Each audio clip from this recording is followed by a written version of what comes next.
ਵਾਹਿਗੁਰੂ ਸਾਹਿਬ JIO. ਬਹੁ ਜਤਨ ਕਰਤਾ ਬਲਵੰਤ ਕਾਰੀ, ਸੇਵੰਤ ਸੂਰਾ ਚਤੁਰਦਸ਼। ਸਤਿਗੁਰੂ ਜੀ ਨੇ ਗੱਲ ਕੀਤੀ, ਕਹਿੰਦੇ ਵੀ ਇਹ ਸੰਸਾਰ ਦੇ ਵਿੱਚ ਜਿਤਨੇ ਵੀ ਮਨੁੱਖ ਆਏ ਨੇ ਨਾ, ਉਹ ਸਾਰੇ ਮੌਤ ਤੋਂ ਬੜਾ ਡਰਦੇ ਨੇ। ਜ਼ਿੰਦਗੀ ਜੀਣ ਦੀ ਇੱਛਾ ਹਰ ਇੱਕ ਦੇ ਅੰਦਰ ਹੈ, ਮਰਨ ਦੀ ਇੱਛਾ ਕਿਸੇ ਦੇ ਅੰਦਰ ਨਹੀਂ। ਖਾਣਾ ਪੀਣਾ ਹੱਸਣਾ ਸੌਣਾ ਵਿਸਰ ਗਿਆ ਹੈ ਮਰਨਾ। ਸਤਿਗੁਰੂ ਜੀ ਕਹਿੰਦੇ ਵੀ ਬੰਦਾ ਮੌਤ ਤੋਂ ਡਰਦਾ ਹੈ। ਜਿਹਦੇ ਤੋਂ ਡਰ ਲੱਗਦਾ ਹੋਵੇ ਬੰਦਾ ਯਤਨ ਕਰਦਾ ਵੀ ਇਹ ਡਰ ਕਿਸੇ ਨਾ ਕਿਸੇ ਢੰਗ ਦੇ ਨਾਲ ਨਿਕਲ ਜਾਏ। ਜਿਹਦੇ ਤੋਂ ਡਰਦਾ ਹੈ, ਯਤਨ ਕਰਦਾ ਵੀ ਇਹ ਡਰ ਅੰਦਰੋਂ ਨਿਕਲ ਜਾਏ। ਤੇ ਸਤਿਗੁਰੂ ਜੀ ਸਮਝਾ ਰਹੇ ਨੇ, ਕਹਿੰਦੇ ਵੀ ਭਾਈ ਬੰਦਿਆ ਦੇਖ, ਕੋਈ ਬੰਦਾ ਬੜਾ ਧਨਵਾਨ ਹੋਵੇ, ਕਿਸੇ ਦੇਸ਼ ਦਾ ਰਾਜਾ ਬਣ ਜਾਏ, ਖੁਦ ਸਰੀਰਕ ਰੂਪ ਦੇ ਵਿੱਚ ਬੜਾ ਤਾਕਤਵਰ ਹੋਵੇ, ਬਲਵੰਤ ਦਾ ਅਰਥ ਹੈ ਬਲਵਾਨ। ਸਤਿਗੁਰੂ ਜੀ ਸਮਝਾ ਰਹੇ ਨੇ, ਕਹਿੰਦੇ ਵੀ ਇਦਾਂ ਭਾਈ ਮਨੁੱਖ ਬੜੇ ਯਤਨ ਕਰਦਾ ਰਹੇ, ਬੜਾ ਬਲਵਾਨ ਹੋਵੇ, ਉਹਦੇ ਕੋਲੇ ਸਿਪਾਹੀ ਬੜੇ ਹੋਣ, ਬੜੇ ਉਹਨੇ ਨਾਲ ਆਪਣੇ ਹੋਰ ਜਿਹੜੇ ਨੇ ਨੌਕਰ ਚਾਕਰ ਰੱਖੇ ਹੋਣ, ਚਾਰੇ ਦਿਸ਼ਾਵਾਂ ਤੋਂ ਉਹਨੂੰ ਘੇਰ ਕੇ ਰੱਖਦੇ ਹੋਣ ਵੀ ਮੌਤ ਕਿਸੇ ਵੀ ਪਾਸੋਂ ਆਏ ਮੁਕਾਬਲਾ ਅਸੀਂ ਕਰਾਂਗੇ। ਸਤਿਗੁਰੂ ਗੁਰੂ ਗੋਬਿੰਦ ਸਿੰਘ ਮਹਾਰਾਜ ਜੀ ਦੇ ਪਾਵਨ ਬਚਨ ਆਪਾਂ ਰੋਜ਼ਾਨਾ ਹੀ ਅੰਮ੍ਰਿਤ ਵੇਲੇ ਦੀ ਬਾਣੀ ਵਿੱਚ ਸਰਵਣ ਕਰਦੇ ਹਾਂ।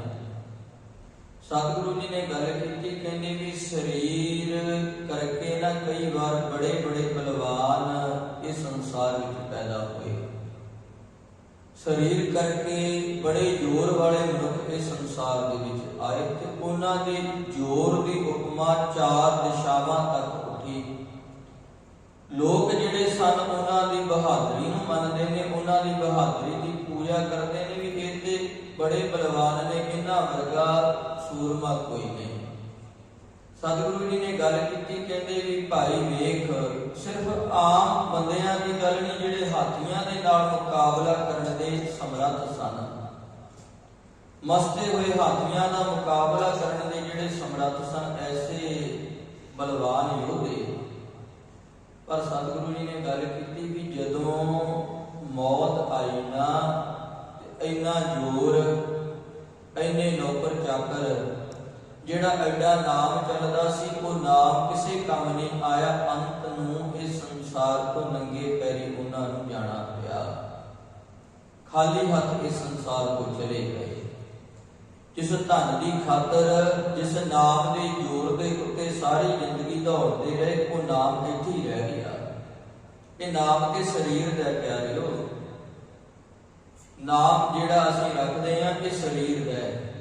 ਜਦੋਂ ਇਹ ਸਰੀਰ ਇਸ ਸੰਸਾਰ ਤੇ ਆਇਆ, ਇਹ ਨਾਮ ਦੀ ਪਹਿਚਾਣ ਉਦੋਂ ਮਿਲਦੀ ਹੈ, ਇਦੋਂ ਪਹਿਲਾਂ ਇਹ ਨਾਮ ਨਾਲ ਨਹੀਂ ਸੀ।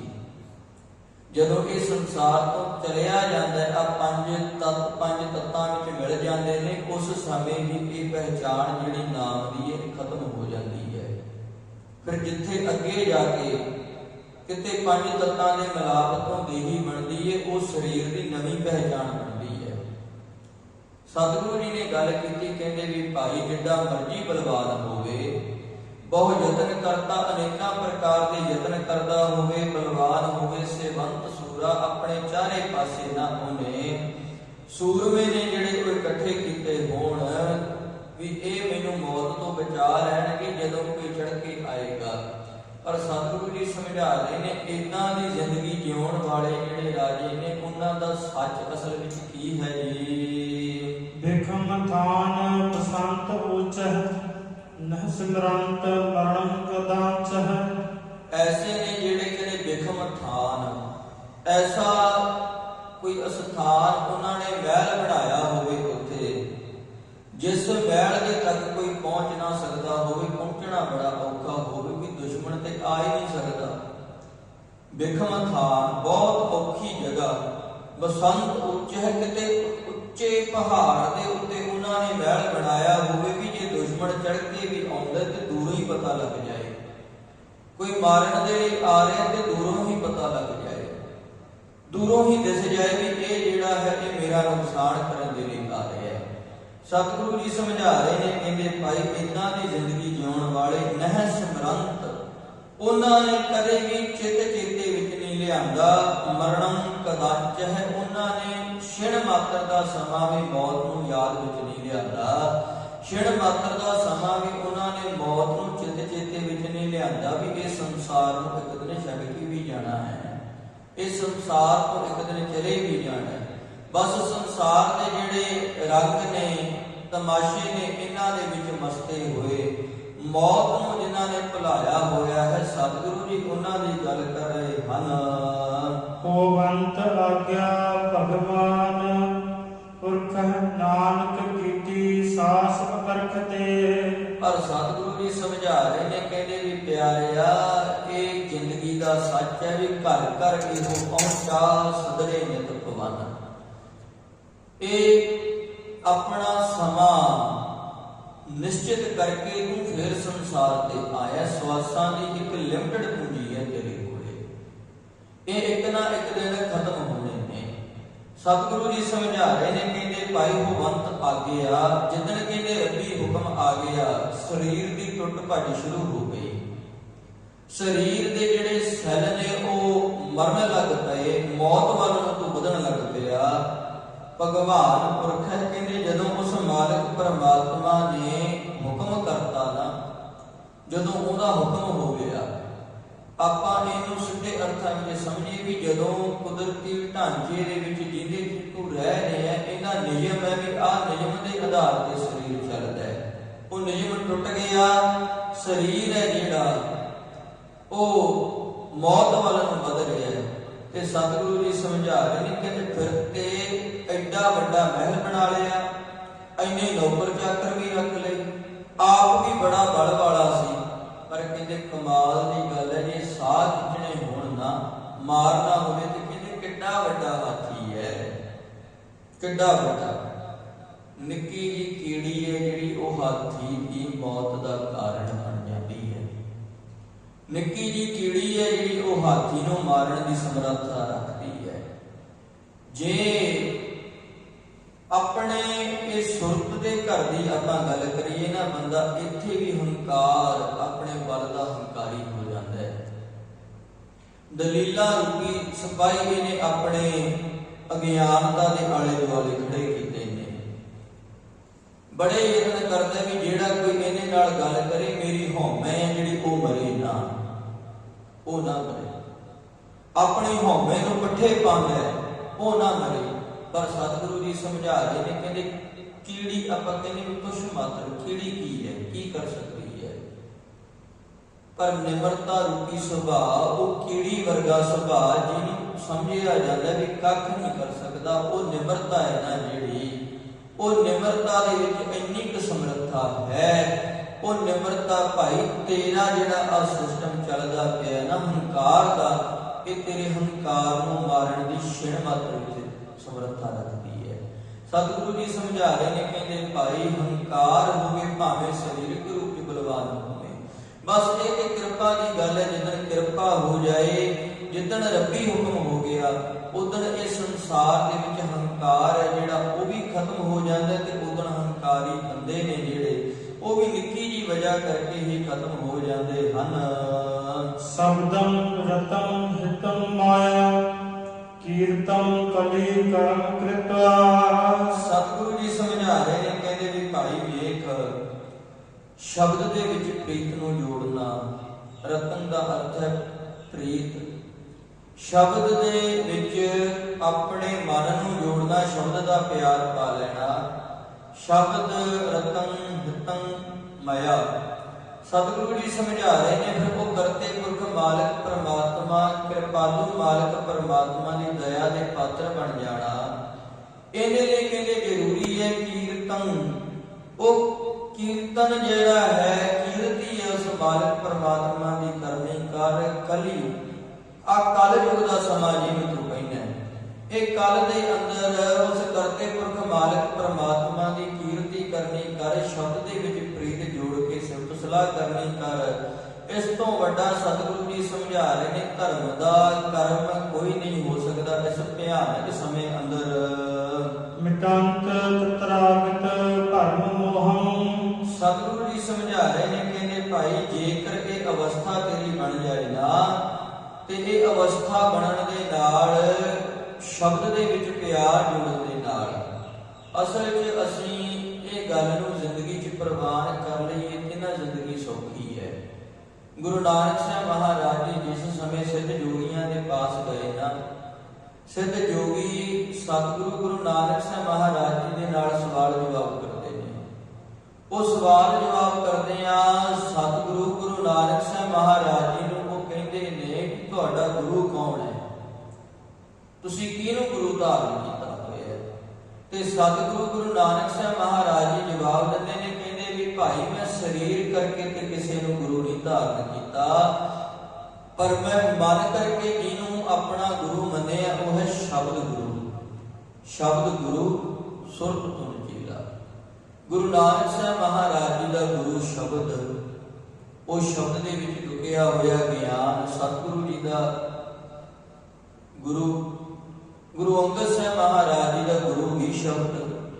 ਦਸਾਂ ਪਾਤਸ਼ਾਹੀਆਂ ਤੱਕ ਇਹ ਸ਼ਬਦ ਗੁਰੂ ਦਾ ਪ੍ਰਚਾਰ ਹੀ ਸਤਿਗੁਰੂ ਜੀ ਨੇ ਕੀਤਾ। 239 ਸਾਲ ਦਾ ਲੰਮਾ ਸਮਾਂ ਸ਼ਬਦ ਗੁਰੂ ਦਾ ਪ੍ਰਚਾਰ ਸਤਿਗੁਰੂ ਜੀ ਨੇ ਕੀਤਾ। ਉਹ ਸ਼ਬਦ ਗੁਰੂ ਦੇ ਸਿਧਾਂਤ ਨੂੰ ਲੋਕਾਂ ਤੱਕ ਲੈ ਕੇ ਗਏ, ਜਿਹੜਾ ਲੋਕਾਂ ਦੇ ਅੰਦਰ ਕਾਲ ਪਿੱਤਰ ਮੂਰਤੀਆਂ ਬਣਾ ਕੇ ਰੱਬ ਦੀਆਂ ਪੂਜਣਾ, ਤਸਵੀਰਾਂ ਦੀ ਪੂਜਾ ਕਰਨੀ, ਬੰਦਿਆਂ ਨੂੰ ਰੱਬ ਸਮਝ ਕੇ ਪੂਜਣਾ, ਸਤਿਗੁਰੂ ਜੀ ਨੇ ਉਹ ਗੱਲਾਂ ਉਹਨਾਂ ਦੇ ਅੰਦਰੋਂ ਕੱਢ ਕੇ ਸ਼ਬਦ ਗੁਰੂ ਦੇ ਲੜ ਲਾਇਆ।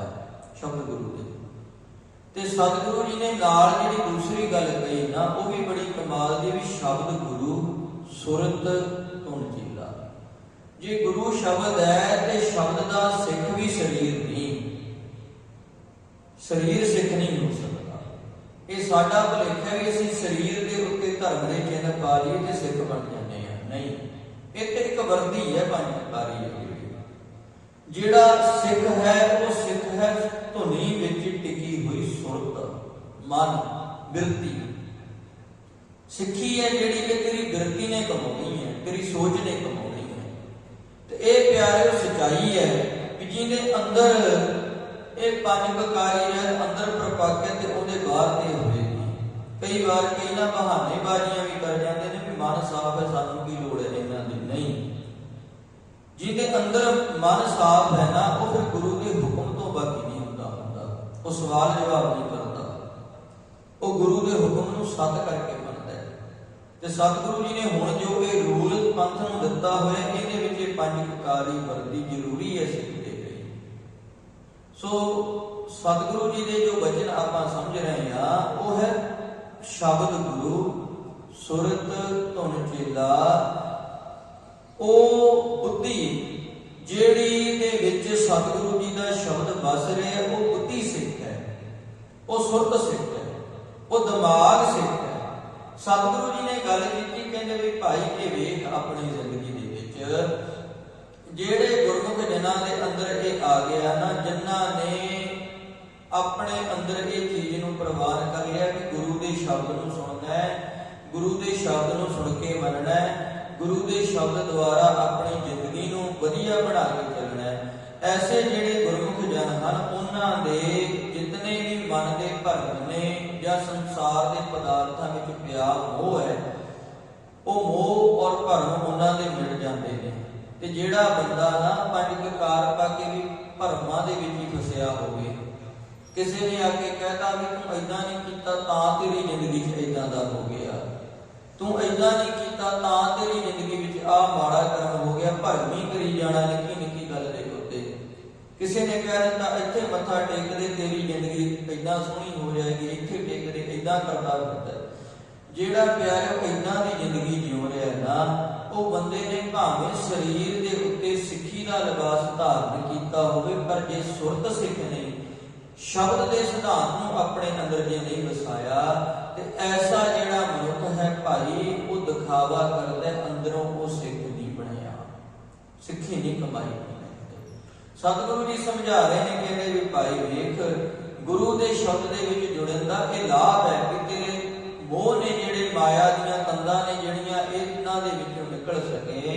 ਭਰਮ ਨੇ ਜਿਹੜੇ ਤੇਰੇ ਉਹ ਨਾਸ਼ ਹੋ ਜਾਣ। ਪੂਰਾ ਗੁਰੂ ਇਹ ਕਰਨ ਦੀ ਸਮਰੱਥਾ ਰੱਖਦਾ ਹੈ। ਜਿੱਦਣ ਗੁਰੂ ਦੇ ਗਿਆਨ ਨੂੰ ਲੈ ਕੇ ਆਪਣੀ ਜ਼ਿੰਦਗੀ ਦੇ ਵਿੱਚ ਤੁਰੇਗਾ ਨਾ, ਉਦੋਂ ਫਿਰ ਤੇਰੀ ਜ਼ਿੰਦਗੀ ਸੋਹਣੀ ਬਣ ਜਾਏਗੀ। ਸਤਿਗੁਰੂ ਜੀ ਸਮਝਾ ਰਹੇ ਨੇ, ਪਿਆਰਿਓ ਗੱਲ ਨੂੰ ਸਮਝਿਓ। ਆਪਾਂ ਜਦੋਂ ਜ਼ਿੰਦਗੀ ਨੂੰ ਜਿਉਂਦੇ ਆ ਨਾ, ਆਪਾਂ ਕਹਿੰਦੇ ਆ ਵੀ ਗੁਰੂ ਵਾਲੇ ਬਣਨਾ। ਹੁਣ ਗੁਰੂ ਸਾਡਾ ਇਹ ਸ਼ਬਦ, ਫਿਰ ਗੁਰੂ ਵਾਲੇ ਬਣਨ ਦਾ ਅਰਥ ਵੀ ਇਹੀ ਹੋਇਆ ਨਾ, ਸ਼ਬਦ ਵਾਲੇ ਬਣਨਾ। ਸ਼ਬਦ ਦਾ ਅਸੀਂ ਕਹਿੰਦੇ ਵੀ ਸ਼ਬਦ ਦਾ ਵਿੱਚ ਲੁਕਿਆ ਜਿਹੜਾ ਗਿਆਨ ਹੈ ਉਹ, ਤੇ ਫਿਰ ਇਹਦਾ ਅਰਥ ਤੇ ਇਹੀ ਬਣਿਆ ਨਾ ਵੀ ਗਿਆਨਵਾਨ ਬਣਨ ਦਾ ਅਰਥ ਹੈ ਗੁਰੂ ਵਾਲੇ ਬਣਨਾ। ਗਿਆਨਵਾਨ ਹੋ ਕੇ ਜਿਉਣ ਦਾ ਅਰਥ ਹੈ ਗੁਰੂ ਵਾਲੇ ਬਣਨਾ। ਜੇ ਅਗਿਆਨਤਾ ਦੇ ਹਨੇਰੇ ਵਿੱਚ ਹੀ ਜਿਉ ਰਹੇ ਆ, ਫਿਰ ਭਾਈ ਜਿੰਨਾ ਮਰਜ਼ੀ ਦਿਖਾਵਾ ਕਰੀਏ, ਫਿਰ ਸਤਿਗੁਰੂ ਜੀ ਦੀ ਮੱਤ ਨਹੀਂ ਹਿਰਦੇ ਜਾ ਸਕਦੀ। ਸਤਿਗੁਰੂ ਜੀ ਸਮਝਾ ਰਹੇ ਨੇ, ਕਹਿੰਦੇ ਜੋ ਗਿਆਨਵਾਨ ਹੈ ਉਹਦੇ ਅੰਦਰ ਉਹਨੂੰ ਇਸ ਸੰਸਾਰ ਦੇ ਪਦਾਰਥਾਂ ਦਾ ਵੀ ਗਿਆਨ ਹੈ, ਉਹ ਮੋਹ 'ਚ ਨਹੀਂ ਫਸਦਾ। ਉਹਨੂੰ ਭਰਮਾਂ ਦੇ ਪ੍ਰਤੀ ਵੀ ਗਿਆਨ ਹੈ ਵੀ ਕਿਹੜਾ ਭਰਮ ਕਿਵੇਂ ਮੇਰੇ ਦਿਮਾਗ ਵਿੱਚ ਪਾਇਆ ਜਾ ਰਿਹਾ, ਉਹ ਭਰਮਾਂ ਦੇ ਵਿੱਚ ਨਹੀਂ ਪੈਂਦਾ। ਭਰੋਸਾ ਇੱਕ ਅਕਾਲ ਪੁਰਖ ਉੱਪਰ ਰੱਖਦਾ ਹੈ ਜੀ।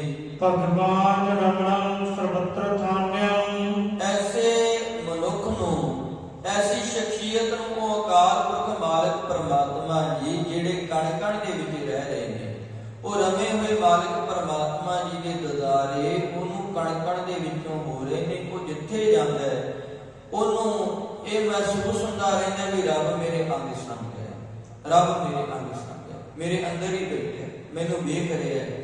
ਐਸੇ ਗੁਰਮੁਖ ਜਨਾਂ ਦੀ ਜ਼ਿੰਦਗੀ ਦੇ ਵਿੱਚ ਕਿਸੇ ਪ੍ਰਕਾਰ ਦਾ ਕੋਈ ਮਾੜਾ ਕਰਮ ਨਹੀਂ ਹੁੰਦਾ, ਜਿਹੜੇ ਰੱਬ ਦੀ ਕੀਰਤੀ ਨੂੰ ਆਪਣੀ ਜ਼ਿੰਦਗੀ ਦਾ ਓਟ ਆਸਰਾ ਬਣਾ ਲੈਂਦੇ ਹਨ।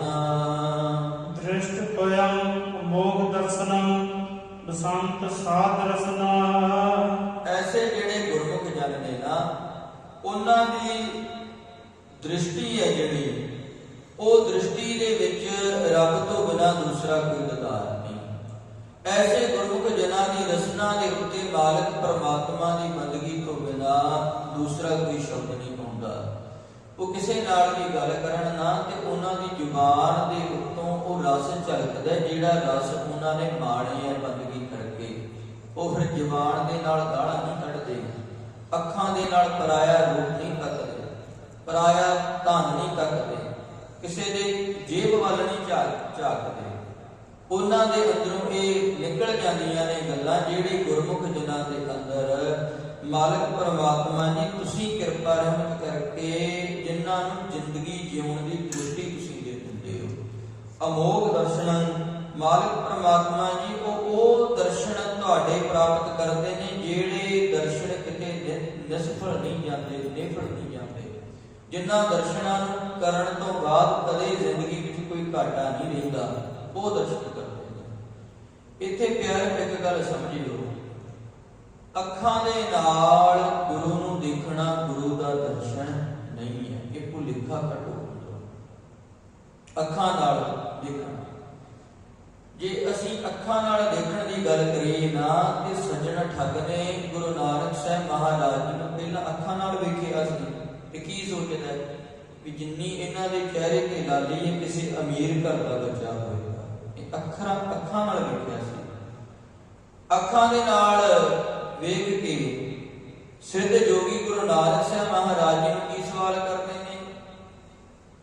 ਉਹ ਗੁਰੂ ਨਾਨਕ ਸਾਹਿਬ ਮਹਾਰਾਜ ਜੀ ਨੂੰ ਬਾਲਕ ਸ਼ਬਦ ਦੇ ਨਾਲ, ਬੱਚਾ, ਬਾਲਕ, ਇਹ ਸ਼ਬਦ ਨਾਲ ਸੰਬੋਧਨ ਹੁੰਦੇ ਨੇ, ਕਿਉਂਕਿ ਉਹਨਾਂ ਨੇ ਅੱਖਾਂ ਦੇ ਨਾਲ ਦੇਖਿਆ।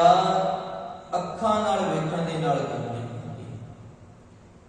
ਗੁਰੂ ਕਲਗੀਧਰ ਮਹਾਰਾਜ ਜੀ ਜਦੋਂ ਨੰਦੇੜ ਦੀ ਧਰਤੀ ਤੇ ਗਏ, ਮਾਧੋ ਦਾਸ ਬੈਰਾਗੀ ਨੇ ਵੀ ਪਹਿਲਾਂ ਅੱਖਾਂ ਦੇ ਨਾਲ ਵੇਖਿਆ।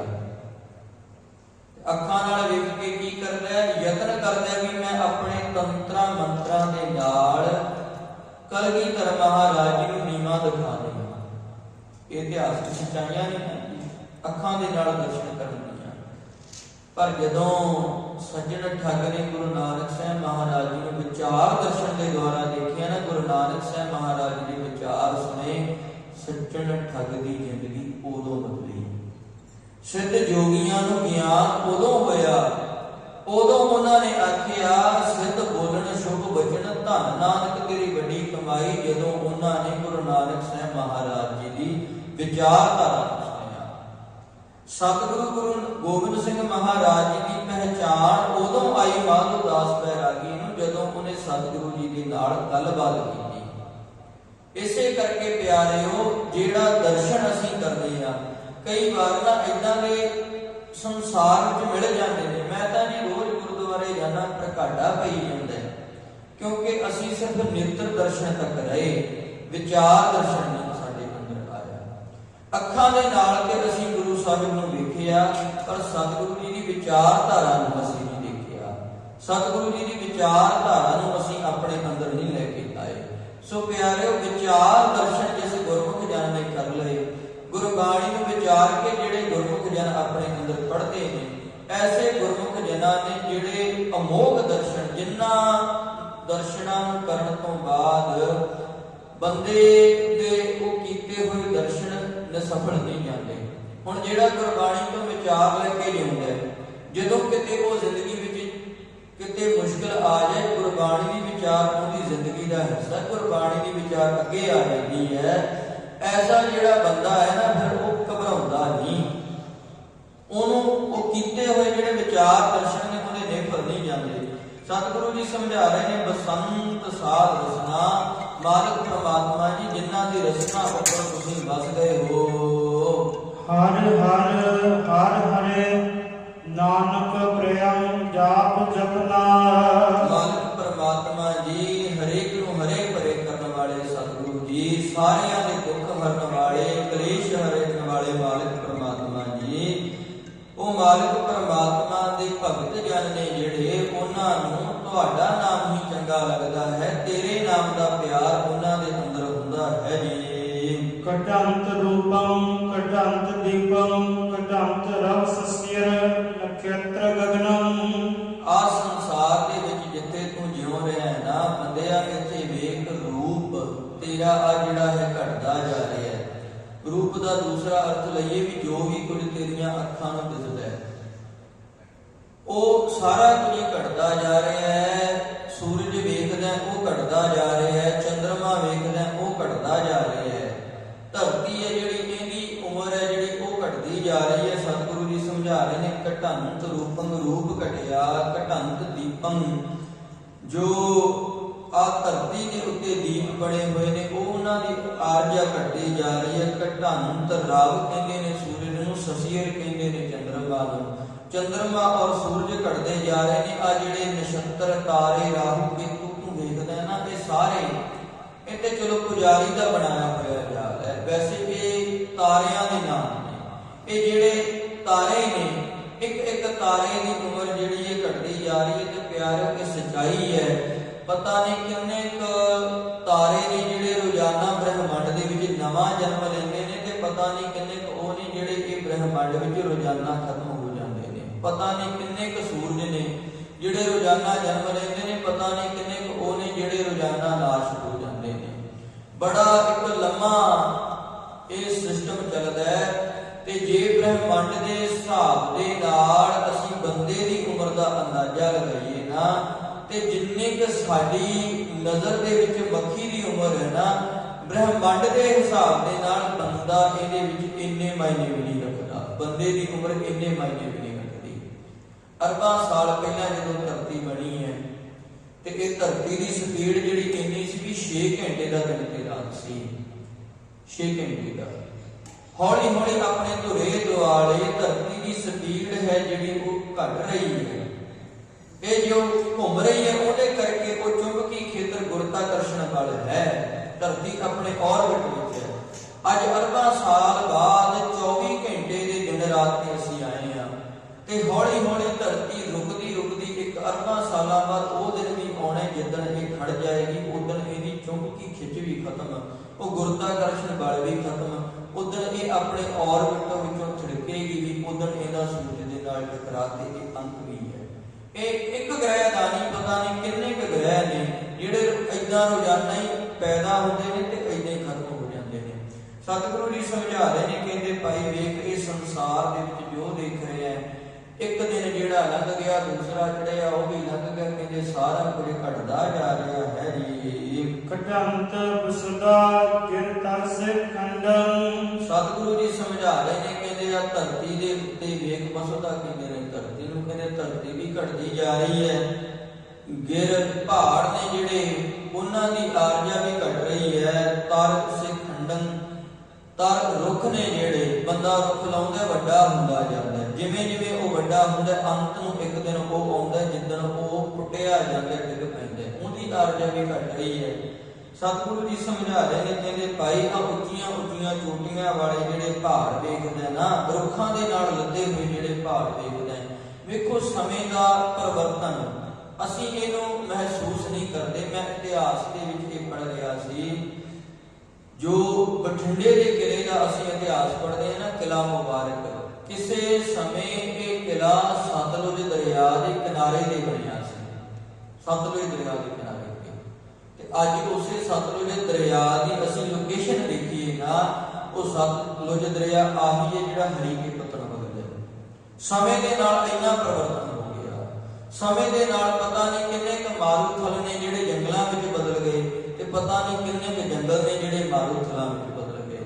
ਸਤਿਗੁਰੂ ਜੀ ਸਮਝਾ ਰਹੇ ਨੇ ਸਾਰਾ ਕੁਝ ਸਮੇਂ ਦੇ ਨਾਲ ਚੇਂਜ ਹੋ ਰਿਹਾ ਹੈ, ਘਟਦੀ ਜਾ ਰਹੀ ਹੈ ਤੇਰੀ ਆਰਜਾ, ਹਰ ਇੱਕ ਜਿਹੜੀ ਚੀਜ਼ ਹੈ ਉਹ ਪੁਰਾਣੀ ਹੁੰਦੀ ਜਾ ਰਹੀ ਹੈ ਜੀ। ਕਟੰਤ ਲਲਨਾ ਸੁਤ ਪ੍ਰਾਪਤ ਹੀਤੰ। ਸਤਿਗੁਰੂ ਜੀ ਸਮਝਾ ਰਹੇ ਨੇ, ਕਹਿੰਦੇ ਵੀ ਭਾਈ ਵੇਖ ਜਿਹੜਾ ਤੂੰ ਇਸਤਰੀ ਪਤਨੀ ਦੇ ਨਾਲ ਪਿਆਰ ਪਾਇਆ, ਬੱਚਿਆਂ ਦੇ ਨਾਲ ਪਿਆਰ ਪਾਇਆ, ਜਿੱਦਣ ਪਿਆਰ ਦੀ ਸ਼ੁਰੂਆਤ ਹੋਵੇ ਉਦੋਂ ਉਹ ਪਿਆਰ ਹੋਰ ਹੈ, ਹੌਲੀ ਹੌਲੀ ਉਹ ਪਿਆਰ ਹੈ ਜਿਹੜਾ ਉਹ ਸਮਝੌਤਿਆਂ ਤੱਕ ਆ ਜਾਂਦਾ ਹੈ, ਉਹ ਪਿਆਰ ਹੈ ਜਿਹੜਾ ਉਹ ਵੀ ਘਟਦਾ ਜਾ ਰਿਹਾ ਹੈ ਤੇਰਾ। ਕਟੰਤ ਕਨਕ ਮਾਨਕ ਮਾਇਆ ਸਰੂਪੰ। ਸਤਿਗੁਰੂ ਜੀ ਸਮਝਾ ਰਹੇ ਨੇ, ਕਹਿੰਦੇ ਆ ਮਾਇਆ ਦੇ ਜਿਹੜੇ ਸਰੂਪ ਦੇਖ ਰਿਹਾ ਹੈ, ਆ ਸੋਨੇ ਚਾਂਦੀ ਜਵਾਹਰਾਤ ਜਿਹੜੇ ਦੇਖ ਰਹੇ, ਇਹ ਸਾਰਾ ਕੁਝ ਹੀ ਘਟਦਾ ਜਾ ਰਿਹਾ ਹੈ ਭਾਈ। ਨਹ ਕਟੰਤ ਕੇਵਲ ਗੋਪਾਲ ਉਚਿਤ। ਜਿੰਨਾ ਕੁਝ ਇਹ ਪਿੱਛੇ ਸਤਿਗੁਰੂ ਜੀ ਨੇ ਦੱਸਿਆ ਇਹ ਸਾਰਾ ਕੁਝ ਹੀ ਨਾਸ਼ਵਾਨ ਹੈ, ਪਰ ਸਤਿਗੁਰੂ ਜੀ ਕਹਿੰਦੇ ਵੀ ਇੱਕ ਅਕਾਲ ਪੁਰਖ ਮਾਲਕ ਪਰਮਾਤਮਾ ਜੀ ਜਿਹੜੇ ਜੰਮਣ ਮਰਨ ਦੇ ਗੇੜ ਤੋਂ ਮੁਕਤ ਨੇ, ਅਚੁੱਤ ਅਟਲ ਨੇ, ਐਸੇ ਦੀਨ ਦਿਆਲ ਸਤਿਗੁਰੂ ਜੀ ਕੇਵਲ ਉਹ ਮਾਲਕ ਪਰਮਾਤਮਾ ਜੀ ਜਿਹੜੇ ਧਰਤੀ ਨੂੰ ਪਾਲਣ ਵਾਲੇ ਹਨ, ਉਹ ਸਦਾ ਸਦਾ ਰਹਿਣ ਵਾਲੇ ਨੇ। ਬਾਕੀ ਇਹ ਸੰਸਾਰ ਦੇ ਵਿੱਚ ਜਿਤਨੇ ਪਦਾਰਥ ਨੇ ਉਹ ਸਾਰੇ ਦੇ ਸਾਰੇ ਨਾਸ਼ ਹੋਣ ਵਾਲੇ ਨੇ, ਸਾਰੇ ਦੇ ਸਾਰੇ। ਸਤਿਗੁਰੂ ਜੀ ਸਮਝਾ ਰਹੇ ਨੇ, ਕਹਿੰਦੇ ਇੱਕ ਅਕਾਲ ਪੁਰਖ ਤੋਂ ਬਿਨਾਂ ਉਹ ਮਾਲਕ ਪਰਮਾਤਮਾ ਜੀ ਆਦ ਸੱਚ, ਜੁਗਾਦ ਸੱਚ ਹੈ, ਪੇ ਸੱਚ ਨਾਨਕ ਹੋਸੀ ਪੇ ਸੱਚ। ਉਹ ਮਾਲਕ ਪਰਮਾਤਮਾ ਜੀ ਜਿਸ ਸਮੇਂ ਕੁਝ ਵੀ ਨਹੀਂ, ਉਦੋਂ ਵੀ ਉਹ ਸਰੂਪ ਹੋਰ ਦੇ ਵਿੱਚ ਸਨ, ਬ੍ਰਹਮੰਡ ਬਣ ਗਿਆ, ਹੋਰ ਸਰੂਪ ਦੇ ਵਿੱਚ ਆ ਗਏ। ਤੇ ਏਦਾਂ ਹੀ ਉਹਨਾਂ ਦੀ ਜ਼ਿੰਦਗੀ ਦਾ ਸਿਸਟਮ ਜਿਵੇਂ ਜਿਵੇਂ ਬਦਲਦਾ ਜਾਂਦਾ ਹੈ, ਜਿਵੇਂ ਸੰਸਾਰ ਬਦਲ ਰਿਹਾ ਹੈ, ਸੰਸਾਰ ਦੀਆਂ ਚੀਜ਼ਾਂ ਜਾ ਰਹੀਆਂ ਨੇ, ਸਿਸਟਮ ਬਦਲਦਾ ਹੈ ਸੰਸਾਰ ਦਾ, ਪਰ ਮਾਲਕ ਪਰਮਾਤਮਾ ਜੀ ਨੇ ਜਿਹੜੇ ਉਹਨਾਂ ਦੇ ਉੱਤੇ ਸਮੇਂ ਦਾ ਕੋਈ ਅਸਰ ਨਹੀਂ ਹੁੰਦਾ। ਉਹ ਮਾਲਕ ਪਰਮਾਤਮਾ ਜੀ ਨੇ ਜਿਹੜੇ ਉਹ ਸਦਾ ਸਥਿਰ ਰਹਿਣ ਵਾਲੇ ਹਨ। ਅਸਤਰੰ ਨਾਨਕ ਸਾਧ ਜਨ। ਇਸੇ ਪ੍ਰਕਾਰ ਜਿਹੜੇ ਸਾਧੂ ਸੰਤ ਉਹ ਮਾਲਕ ਪਰਮਾਤਮਾ ਦੀ ਬੰਦਗੀ ਵਿੱਚ ਰੰਗੀਆਂ ਹੋਈਆਂ ਰੂਹਾਂ, ਉਹ ਮਾਲਕ ਪਰਮਾਤਮਾ ਦੀ ਬੰਦਗੀ ਦੇ ਵਿੱਚ ਜਿਹੜੇ ਸੁਰਤ ਨੂੰ ਟਿਕਾ ਲੈਣ, ਆਪਣੀ ਜ਼ਿੰਦਗੀ ਨੂੰ ਸਾਧ ਲੈਣ, ਜਿਨ੍ਹਾਂ ਦੀ ਜ਼ਿੰਦਗੀ ਸਫਲ ਹੋ ਜਾਏ, ਸੋਹਣੀ ਬਣ ਜਾਏ, ਐਸੇ ਗੁਰਮੁਖ ਜਨ ਨੇ ਜਿਹੜੇ ਕਹਿੰਦੇ ਉਹ ਵੀ ਉੱਚੀ ਅਡੋਲ ਅਵਸਥਾ ਉਹ ਪ੍ਰਾਪਤ ਕਰ ਲੈਂਦੇ ਨੇ, ਜਿਹਦੇ ਵਿੱਚ ਕਦੇ ਆ ਜਿਹੜੀਆਂ ਘਟ ਰਹੀਆਂ ਚੀਜ਼ਾਂ ਨੇ ਨਾ ਉਹਨਾਂ ਦਾ ਅਸਰ ਨਹੀਂ ਹੁੰਦਾ, ਉਹ ਸਥਿਤ ਹੋ ਜਾਂਦੇ ਨੇ। ਉਹਨਾਂ ਦਾ ਮਨ ਹੈ ਜਿਹੜਾ ਅਡੋਲ ਅਵਸਥਾ ਨੂੰ ਪ੍ਰਾਪਤ ਕਰਕੇ ਸਹਿਜ ਅਵਸਥਾ ਨੂੰ ਮਾਣਦਾ ਹੈ ਜੀ। ਨਹ ਬਿਲੰਬ ਧਰਮੰ ਬਿਲੰਬ ਪਾਪੰ। ਸਤਿਗੁਰੂ ਜੀ ਸਮਝਾ ਰਹੇ ਨੇ, ਕਹਿੰਦੇ ਭਾਈ ਜ਼ਿੰਦਗੀ ਵਿੱਚ ਧਰਮ ਦਾ ਕਰਮ ਕਰਨ ਲੱਗੇ ਕਦੇ ਨਹੀਂ ਸੋਚਣਾ, ਧਰਮ ਦਾ ਕਰਮ ਕਰਨ ਲੱਗੇ ਕਦੇ ਐਵੇਂ ਨਾ ਸੋਚਣ ਲੱਗ ਜਾਏ ਕਿ ਅੱਜ ਕਰਦਾ ਕੱਲ ਕਰਦਾ। ਨਹ ਬਿਲੰਬ ਧਰਮੰ, ਦੇਰੀ ਨਾ ਕਰੀ, ਬਿਲੰਬ ਪਾਪੰ, ਜਦੋਂ ਮਾੜਾ ਕਰਮ ਕਰਨਾ ਹੈ ਨਾ ਉਸ ਸਮੇਂ ਕਹਿੰਦੇ ਸੋਚ ਲਈ। ਕਹਿੰਦੇ ਇਹਦਾ ਕਾਰਨ ਇਹ ਹੈ ਵੀ ਧਰਮ ਦਾ ਕਰਮ ਕਰਨ ਲੱਗਿਆ ਸੋਚਣ ਲੱਗ ਜਾਏ, ਸਲਾਹਾਂ ਕਰਨ ਲੱਗ ਜਾਏ ਨਾ, ਤੇ ਹੋ ਸਕਦਾ ਵੀ ਕਿਤੇ ਤੇਰਾ ਮਨ ਕਹਿ ਦੇ ਵੀ ਛੱਡ ਯਾਰ ਕੀ ਲੈਣਾ, ਕੀ ਕਰਨਾ ਹੈ। ਹੋ ਸਕਦਾ ਤੇਰਾ ਮਨ ਹੈ ਨਾ ਜਿਹੜਾ ਤੇਰਾ ਮਨ ਦੀ ਬਿਰਤੀ ਬਦਲ ਜਾਏ ਕਿ ਤੂੰ ਧਰਮ ਦਾ ਕਰਮ ਕਰੇ ਹੀ ਨਾ। ਇਸ ਕਰਕੇ ਧਰਮ ਦਾ ਕਰਮ ਕਿਸੇ ਦੇ ਪ੍ਰਤੀ ਸੇਵਾ ਕਰਨ ਦੀ ਭਾਵਨਾ ਪੈਦਾ ਹੋਈ ਹੈ, ਝਟਪਟ ਕਰ ਦੇ। ਕਿਸੇ ਦੇ ਪ੍ਰਤੀ ਕੋਈ ਹੋਰ ਇਦਾਂ ਦੀ ਸੁਭਾਵਨਾ ਪੈਦਾ ਹੋਈ ਹੈ, ਛਿਣ ਮਾਤਰ ਦਾ ਸਮਾਂ ਨਾ ਉਹ ਕਰ ਦੇ। ਸਿਮਰਨ ਕਰਨ ਦਾ ਮਨ ਕੀਤਾ, ਇਹਨੇ ਵੀ ਬਹਿਣਾ 5 ਮਿੰਟ ਨੂੰ, ਬਹਿਣਾ 10 ਮਿੰਟ ਨੂੰ, ਉਹ ਕਰ ਦੇ। ਵਿਲੰਬ ਪਾਪ, ਮਾੜਾ ਕਰਮ ਕਰਨ ਲੱਗਾ ਛਿਣ ਮਾਤਰ ਦਾ ਸਮਾਂ ਸੋਚ ਨਹੀਂ, ਹੋ ਸਕਦਾ ਵੀ ਜਿਹੜਾ ਮਾੜਾ ਕਰਮ ਕਰਨ ਲੱਗਾ ਉਹਦਾ ਮਾੜਾ ਪੱਖ ਧਿਆਨ ਦੇ ਵਿੱਚ ਤੇਰੇ ਆ ਜਾਏ ਤੇ ਤੂੰ ਉਹ ਮਾੜਾ ਕਰਮ ਕਰਨ ਤੋਂ ਰੁਕ ਜਾਏ, ਟਲ ਜਾਏ, ਤੇਰੀ ਜ਼ਿੰਦਗੀ ਦੇ ਵਿੱਚ ਉਹ ਮਾੜਾ ਕੰਮ ਨਾ ਹੋਵੇ। ਸਤਿਗੁਰੂ ਜੀ ਸਮਝਾ ਰਹੇ ਨੇ, ਕਹਿੰਦੇ ਇਸੇ ਕਰਕੇ ਨਹਿ ਵਿਲੰਬ ਧਰਮ, ਕਹਿੰਦੇ ਧਰਮ ਦਾ ਕੰਮ ਕਰਨ ਵਿੱਚ ਦੇਰੀ ਨਾ ਕਰੀ। ਵਿਲੰਬ ਪਾਪੰ, ਮਾੜਾ ਕਰਮ ਕਰਨ ਦੇ ਵਿੱਚ ਛਿਣ ਮਾਤਰ ਦਾ ਸਮਾਂ ਦੇਰੀ ਕਰ ਸਕਦਾ ਹੈ ਤੇ ਕਰਨ ਦੀ ਕੋਸ਼ਿਸ਼ ਕਰਦਾ ਰਹੀ। ਦ੍ਰਿੜੰਤ ਨਾਮੰ ਤਜੰਤ ਲੋਭੰ। ਸਤਿਗੁਰੂ ਜੀ ਸਮਝਾ ਰਹੇ ਨੇ, ਕਹਿੰਦੇ ਹੁਣ ਨਾਮ ਦ੍ਰਿੜ ਕਰਨਾ ਹੈ, ਇਹ ਧਰਮ ਦਾ ਕੰਮ ਹੈ, ਇਹਦੇ ਵਾਸਤੇ ਕਹਿੰਦੇ ਸੋਚਣ ਦੀ ਲੋੜ ਨਹੀਂ। ਬਸ ਜਿੱਥੇ ਵਿਅਕਤੀ ਇਕਾਗਰ ਹੋ ਗਈ, ਸਫ਼ਰ ਕਰਦਾ ਪਿਆ, ਖੇਤ 'ਚ ਕੰਮ ਕਰਦਾ ਪਿਆ, ਘਰ ਵਿੱਚ ਕੰਮ ਕਰਦਾ ਪਿਆ, ਭਾਈ ਮਨੁੱਖਾ ਤੂੰ ਜਿੱਥੇ ਹੈ ਉੱਥੇ ਹੀ ਤੂੰ ਛਿਣ ਮਾਤਰ ਦਾ ਸਮਾਂ ਸੋਚਣਾ। ਜਦੋਂ ਮਨ ਦੇ ਵਿੱਚ ਆ ਗਿਆ ਖਿਆਲ ਵੀ ਮਾਲਕ ਪਰਮਾਤਮਾ ਜੀ ਹਾਜ਼ਰ ਨਾਜ਼ਰ ਨੇ, ਯਾਦ ਕਰਾਂ, ਉਸੇ ਸਮੇਂ ਬਸ ਮਾਲਕ ਪਰਮਾਤਮਾ ਨੂੰ ਚਿੱਤ ਚੇਤੇ ਵਿੱਚ ਯਾਦ ਕਰਨਾ ਆਰੰਭ ਕਰਨਾ ਹੀ। ਸਤਿਗੁਰੂ ਜੀ ਦੂਸਰੀ ਗੱਲ ਕਹਿ ਰਹੇ ਨੇ, ਕਹਿੰਦੇ ਨਾਲੇ ਕਹਿੰਦੇ ਤਜੰਤ ਲੋਭੰ, ਕਹਿੰਦੇ ਭਾਈ ਲੋਭ ਹੈ ਜਿਹੜਾ ਇਹ ਪਾਪ ਦਾ ਕਰਮ ਹੈ। ਕਹਿੰਦੇ ਸੋਚਿਆ ਕਰ ਵੀ ਮੈਂ ਜਿਹੜੀ ਚੀਜ਼ ਦੇ ਪ੍ਰਤੀ ਭੱਜਿਆ ਫਿਰਦਾ, ਲੋਭ ਦਾ ਅਰਥ ਹੈ ਵੀ ਸਾਰੇ ਪਦਾਰਥ ਮੈਨੂੰ ਹੀ ਪ੍ਰਾਪਤ ਹੋ ਜਾਣ। ਸਤਿਗੁਰੂ ਜੀ ਕਹਿੰਦੇ ਵੀ ਇਹਨੂੰ ਸੋਚਿਆ ਕਰ ਵੀ ਆਹ ਵੀ ਮਿਲ ਜਾਏ, ਆਹ ਵੀ ਮਿਲ ਜਾਏ ਕਰਦਾ ਫਿਰਦਾ, ਜਦੋਂ ਇਹ ਸੱਚਾਈ ਹੈ ਵੀ ਲੈ ਕੇ ਇੱਥੋਂ ਕਿਸੇ ਨੇ ਕੁਝ ਨਹੀਂ ਜਾਣਾ। ਕਾਹਦੀ ਖਾਤਰ ਐਵੇਂ, ਜਿੱਥੇ ਫਰਜ਼ ਨਿਭਾਉਣਾ ਹੈ, ਧਰਮ ਨਿਭਾਉਣਾ ਹੈ, ਉੱਥੇ ਨਾ ਦੇਰੀ ਕਰੀ। ਪਰ ਜਿੱਥੇ ਮਾੜਾ ਕਰਮ ਕਰ ਲੱਗੇ ਨਾ, ਹੁਣ ਲੋਭ ਦਾ ਵਿੱਚ ਗਰਸਿਆ ਹੋਇਆ ਬੰਦਾ ਹੀ ਹੈ ਨਾ, ਜਿਹੜਾ ਪਰਾਇਆ ਧਨ ਲੈ ਕੇ ਹੁੰਦੇ ਚੋਰੀ ਕਰਦਾ, ਵੀ ਲੋਭ ਉਹਦਾ ਅੰਦਰ ਦਾ। ਸਤਿਗੁਰੂ ਜੀ ਸਮਝਾ ਰਹੇ ਨੇ, ਇਸੇ ਕਰਕੇ ਕਹਿੰਦੇ ਭਾਈ ਬੰਦਿਆ ਲੋਭ ਨੂੰ ਤਜਣਾ ਕਰ, ਪਾਸੇ ਕਰ ਦੇ।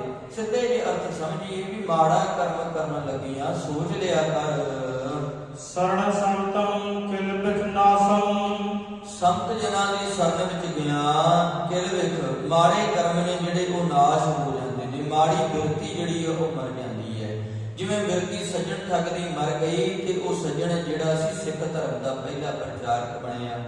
ਬਾਬਾ ਬਿਧੀ ਚੰਦ ਸਿੰਘ ਸਾਹਿਬ ਪਹਿਲਾਂ ਚੋਰੀਆਂ ਕਰਦੇ ਸਨ, ਬਿਰਤੀ ਬਦਲ ਗਈ, ਸਤਿਗੁਰੂ ਜੀ ਦੀ ਕਿਰਪਾ ਰਹਿਮਤ ਹੋ ਗਈ ਤੇ ਸਿੱਖ ਕੌਮ ਦੀ, ਸਿੱਖ ਸੈਨਾ ਦਾ ਜਿਸ ਸਮੇਂ ਗਠਨ ਕੀਤਾ ਤੇ ਪਹਿਲੇ ਸੈਨਾਪਤੀ ਜਿਹੜੇ ਬਣੇ ਉਹ ਵੀ ਬਾਬਾ ਬਿਧੀ ਚੰਦ ਸਿੰਘ ਸਾਹਿਬ ਸਨ। ਸਤਿਗੁਰੂ ਜੀ ਸਮਝਾ ਰਹੇ ਨੇ, ਕਹਿੰਦੇ ਇਸੇ ਕਰਕੇ ਕਹਿੰਦੇ ਗੁਰਮੁਖ ਜਨਾਂ ਦੀ ਸੰਗਤ ਕਰਦਾ ਰਿਹਾ ਕਰ। ਪ੍ਰਾਪਤੰ ਧਰਮ ਲੱਛਣ, ਕਹਿੰਦੇ ਫਿਰ ਇਹਦੇ ਨਾਲ ਜਿਹੜੇ ਧਰਮ ਦੇ ਲੱਛਣ ਨੇ ਨਾ ਤੇਰੀ ਜ਼ਿੰਦਗੀ ਦੇ ਵਿੱਚ ਉਹ ਆਉਣੇ ਸ਼ੁਰੂ ਹੋ ਜਾਣਗੇ।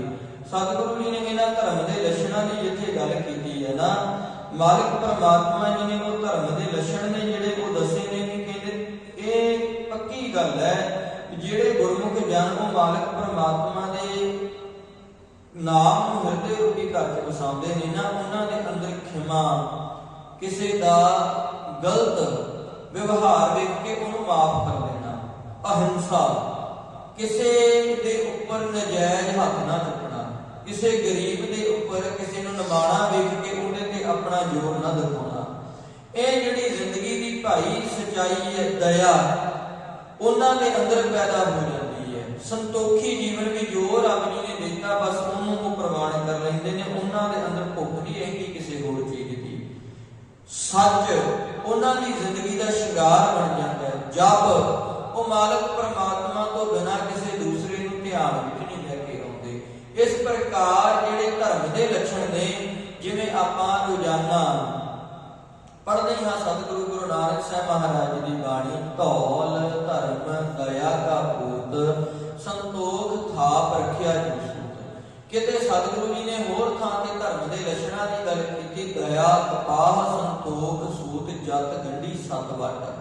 ਆਹ ਸਤਿਗੁਰੂ ਜੀ ਕਹਿੰਦੇ ਵੀ ਧਰਮ ਦੇ ਲੱਛਣ ਨੇ ਉੱਚਾ ਆਚਰਣ ਹੋਣਾ, ਦਇਆ ਤੇਰੇ ਅੰਦਰ ਹੋਣੀ, ਸੰਤੋਖ ਤੇਰੇ ਅੰਦਰ ਹੋਣਾ, ਸੱਚ ਤੇਰੇ ਅੰਦਰ ਹੋਣਾ, ਉਹ ਮਾਲਕ ਪਰਮਾਤਮਾ ਦੀ ਸਿਫਤ ਸਲਾਹ ਤੇਰੇ ਅੰਦਰ ਹੋਵੇ, ਦਇਆ ਕਪਾਹ ਸੰਤੋਖ ਸੂਤ ਜਤ ਗੰਢੀ ਸਤ ਵਟ। ਤੇ ਪਿਆਰਿਓ ਸੰਸਾਰ ਦੇ ਵਿੱਚ ਨਾ ਜੋ ਧਰਮ ਦੀ ਰਸਮ ਗੁਰੂ ਨਾਨਕ ਸਾਹਿਬ ਮਹਾਰਾਜ ਜੀ ਦੇ ਨਾਲ ਇਹ ਕਰਨ ਲੱਗੇ ਸਨ, ਜਨੇਊ ਉਹਨਾਂ ਦੇ ਪਾਇਆ ਜਾਣਾ ਸੀ ਤੇ ਸਤਿਗੁਰੂ ਜੀ ਨੇ ਮਨਾ ਕਰਕੇ ਉਸ ਸਮੇਂ ਇਹ ਸ਼ਬਦ ਉਚਾਰਿਆ ਸੀ ਵੀ ਧਰਮ ਦੇ ਲੱਛਣ ਆ ਜਿਹੜਾ ਕੱਚਾ ਧਾਗਾ ਪਾਉਣਾ ਇਹਦੇ ਨਾਲ ਨਹੀਂ ਪੈਦਾ ਹੁੰਦੇ। ਧਰਮ ਦੇ ਲੱਛਣ ਤੇ ਆ ਜਿਹੜੇ ਗੁਣ ਨੇ ਨਾ ਇਹ ਕਮਾਉਣ ਦੇ ਨਾਲ ਬੰਦਾ ਧਰਮੀ ਬਣਦਾ ਹੈ।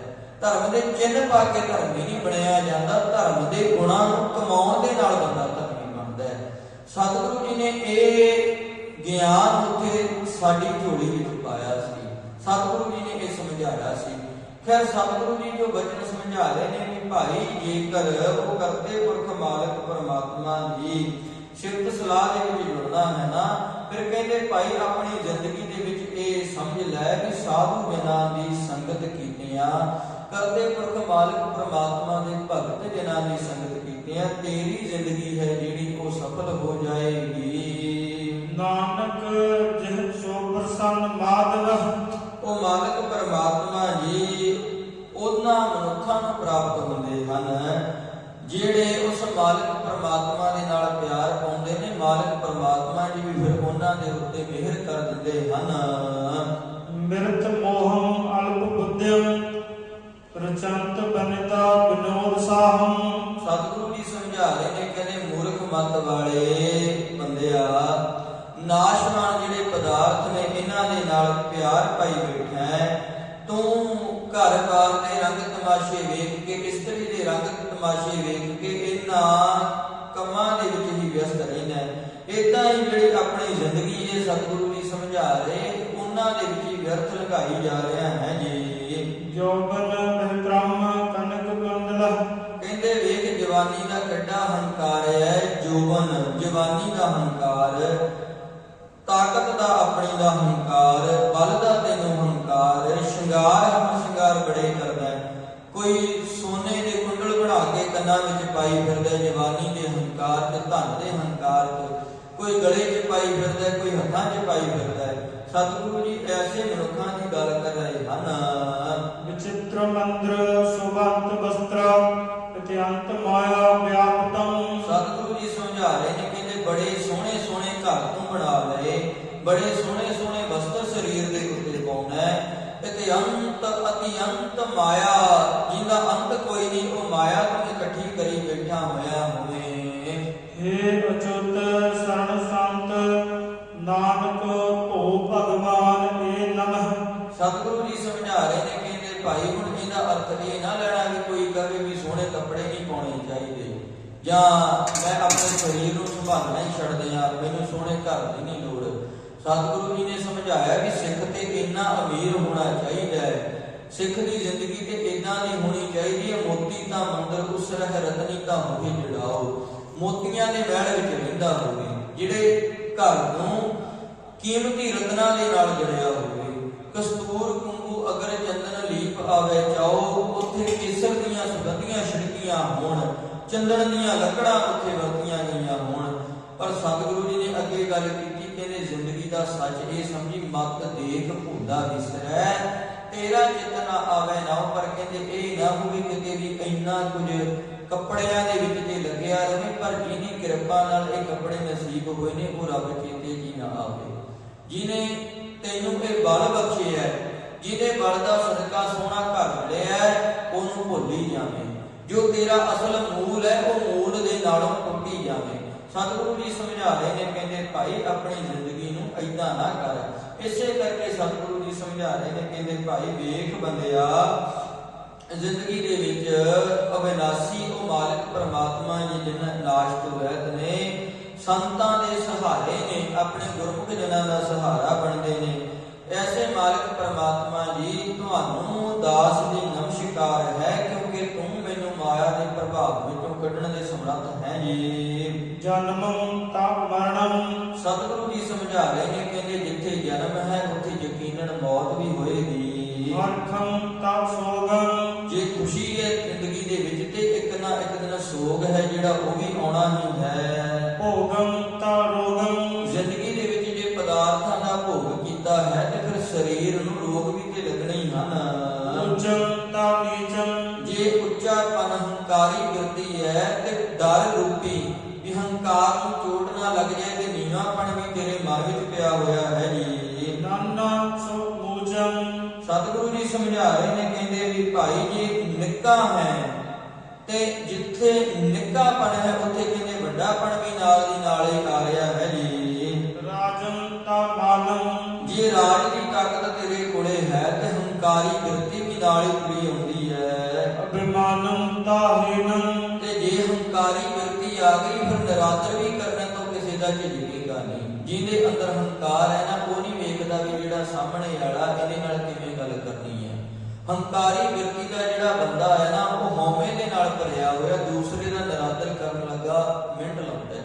ਸਤਿਗੁਰੂ ਜੀ ਸਮਝਾ ਰਹੇ ਨੇ, ਕਹਿੰਦੇ ਭਾਈ ਇਹ ਗੱਲਾਂ ਕਿ ਇੱਕ ਦੂਸਰੇ ਦੇ ਨਾਲ ਸੰਬੰਧਿਤ ਹੋ ਕੇ ਚੱਲ ਰਹੀਆਂ ਹਨ। ਪ੍ਰਵਿਰਤ ਮਾਰਗੰ ਵਰਤੰਤ ਵਿਨਾਸ਼ਨੰ, ਸੋ ਭਾਈ ਇਹ ਦੁਨੀਆ ਦੇ ਵਿੱਚ ਇੱਕ ਚੀਜ਼ ਦੂਸਰੀ ਦਾ ਅੰਤ ਕਰ ਰਹੀ ਹੈ। ਜਨਮ ਦਾ ਅਰਥ ਮੌਤ ਨੇ ਕਰਤਾ, ਖੁਸ਼ੀ ਦਾ ਅਰਥ ਸੋਗ ਨੇ ਕਰਤਾ, ਭੋਗ ਦਾ ਅਰਥ ਰੋਗ ਨੇ ਕਰਤਾ, ਉੱਚੇਪਣ ਦਾ ਅੰਤ ਨੀਵੇਂਪਣ ਨੇ ਕਰਤਾ, ਨੀਵੇਂ ਨਿੱਕੇ ਹੋਣ ਦਾ ਜਿਹੜਾ ਅੰਤ ਸੀ ਉਹ ਕਿਸੇ ਵੱਡੇ ਨੇ ਕਰਤਾ, ਰਾਜ ਦਾ ਅੰਤ ਤੇਰੇ ਹੰਕਾਰ ਨੇ ਕਰਤਾ। ਤੇਰੇ ਹੰਕਾਰ ਦਾ ਅੰਤ ਜਿਹੜਾ ਸੀ ਉਹ ਜਦੋਂ ਕਿਸੇ ਦੀ ਨਿਰਾਦਰੀ ਕਰਦਾ ਫਿਰ ਅਗਲੇ ਦੇ ਅੰਦਰੋਂ ਤੇਰਾ ਸਤਿਕਾਰ ਨਿਕਲ ਜਾਂਦਾ ਹੈ।